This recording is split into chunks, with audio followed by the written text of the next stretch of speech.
तीसरा अध्याय श्रवण, कीर्तन और मनन साधनों की श्रेष्ठता। व्यास जी कहते हैं, सूत जी के वचनों को सुनकर सभी महर्षि बोले, भगवान आप वेद तुल्य अद्भुत एवं पुण्यमयी शिव पुराण की कथा सुनाइए। सूत जी ने कहा है, महर्षिगण, आप कल्याण में भगवान शिव का स्मरण करके वेद के सार से प्रकट शिव पुराण की अमृत कथा सुनिए। शिव पुराण में भक्ति, ज्ञान और वैराग्य का गान किया गया है। जब सृष्टि आरंभ हुई तो 6 कुलों के महर्षि आपस में वाद विवाद करने लगे कि अमुक वस्तु उत्कृष्ट है, अमुक नहीं। जब इस विवाद ने बड़ा रूप धारण कर लिया तो सभी अपनी शंका के समाधान के लिए सृष्टि की रचना करने वाले अविनाशी ब्रह्मा जी के पास जाकर हाथ जोड़कर कहने लगे, हे प्रभु, आप संपूर्ण जगत को धारण कर उनका पोषण करने वाले हैं। प्रभु, हम जानना चाहते हैं कि संपूर्ण तत्वों से परे परात्पर पुराण पुरुष कौन है। ब्रह्मा जी ने कहा, ब्रह्मा, विष्णु, रुद्र और इंद्र आदि से युक्त संपूर्ण जगत समस्त भूतों एवं इंद्रियों के साथ पहले प्रकट हुआ है। वे देव महादेव ही सर्वज्ञ और संपूर्ण हैं।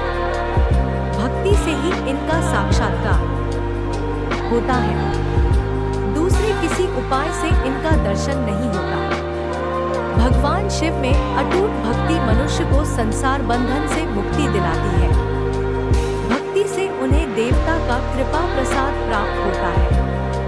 जैसे अंकुर से बीज और बीज से अंकुर पैदा होता है, भगवान शंकर का कृपा प्रसाद प्राप्त करने के लिए आप सब ब्रह्मर्षि धरती पर सहस्रों वर्षों तक चलने वाले विशाल यज्ञ करें।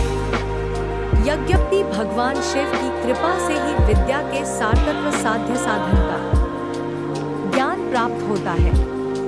शिवपद की प्राप्ति साध्य और उनकी सेवा ही साधन है, तथा जो मनुष्य बिना किसी फल की कामना किए उनकी भक्ति में डूबे रहते हैं, वही साधक है। कर्म के अनुष्ठान से प्राप्त फल को भगवान शिव के श्री चरणों में समर्पित करना ही परमेश्वर की प्राप्ति का उपाय है, तथा यही मोक्ष प्राप्ति का एकमात्र साधन है। साक्षात महेश्वर ने ही भक्ति के साधनों का प्रतिपादन किया है। कान से भगवान के नाम, गुण और लीलाओं का श्रवण, वाणी द्वारा उनका कीर्तन तथा मन में उनका मनन शिवपद की प्राप्ति के महान साधन है, तथा इन साधनों से ही संपूर्ण मनोरथों की सिद्ध होती है। जिस वस्तु को हम प्रत्यक्ष अपनी आंखों के सामने देख सकते हैं, उसकी तरफ आकर्षण स्वाभाविक है, परंतु जिस वस्तु को प्रत्यक्ष रूप से देखा नहीं जा सकता, उसे केवल सुनकर और समझकर ही उसकी प्राप्ति के लिए प्रयत्न किया जाता है। अतः श्रवण पहला साधन है।